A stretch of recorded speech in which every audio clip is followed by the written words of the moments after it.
Assalamu alaikum students, I hope you all will be fine.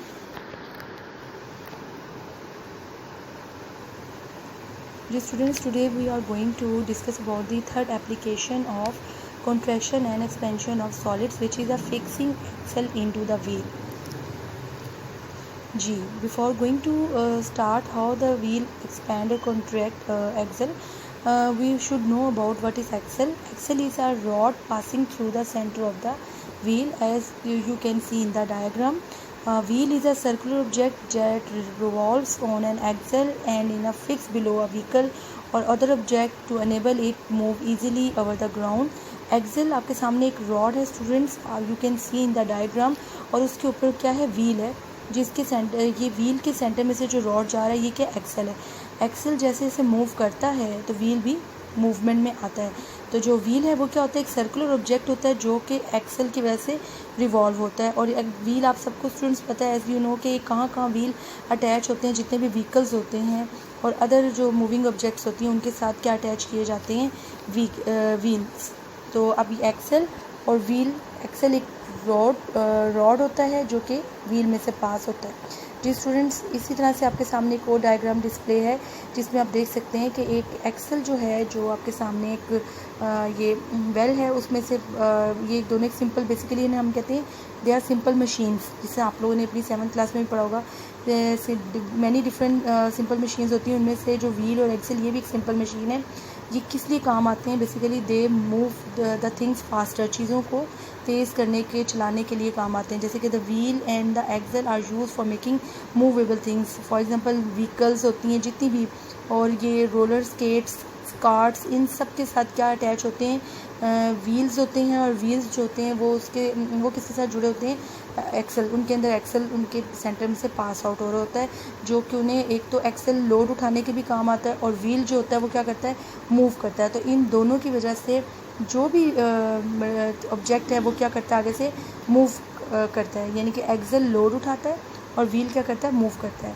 Ji, fixing axle into the wheel, इसमें अब हमने क्या करना है कि जिस तरह हमने स्टूडेंट्स अपने प्रीवियस दोनों एप्लीकेशंस में जो कॉन्ट्रैक्शन और एक्सपेंशन है उसमें हमने ये देखा था कि हम सॉलिड को पहले हीट कर रहे थे. हीट करने से क्या हो रहा था कि वो एक्सपैंड कर रहा था और फिर हम उसको फिक्स करते थे, उसके बाद वो कॉन्ट्रैक्ट कर जाता था.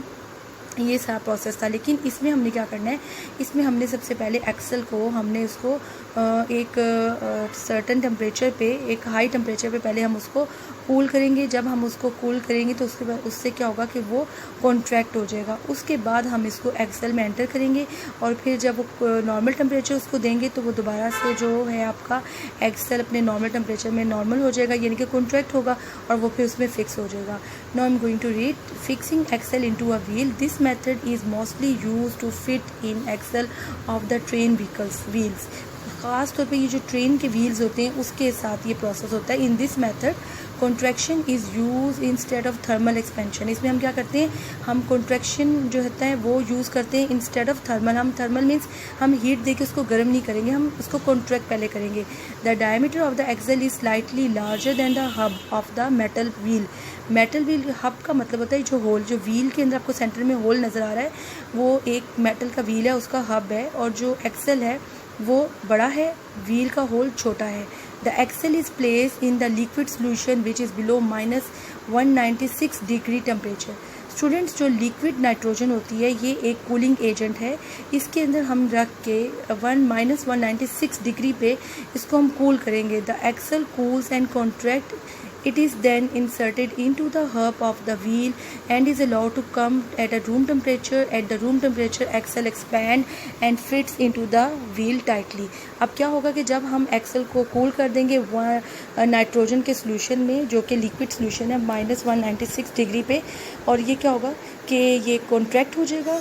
उसके कॉन्ट्रैक्ट होने के बाद क्या होता है कि हम इसको फिर व्हील के जो हब है, जो होल है, उसमें एंटर करेंगे.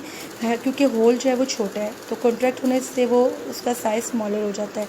उसके बाद हम क्या करेंगे, एट रूम टेम्परेचर पे उसको हम छोड़ देंगे। तो जो एक्सेल है वो ऑटोमेटिकली रूम टेम्परेचर पे जब एक्सपैंड होगा, ये नॉर्मल उसका टेम्परेचर होगा, तो वो एक्सपैंड हो जाएगा और वो फिर उस व्हील के अंदर टाइटली फिट हो जाएगा।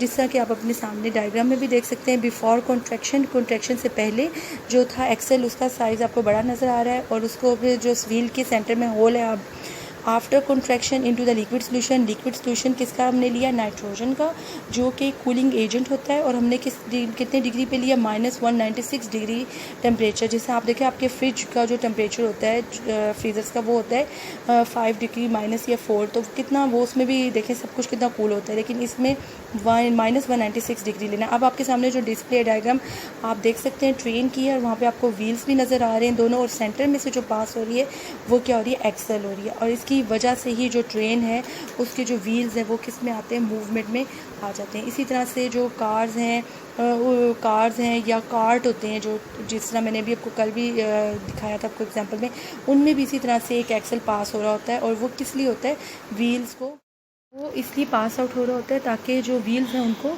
मूवमेंट दिए जा सके।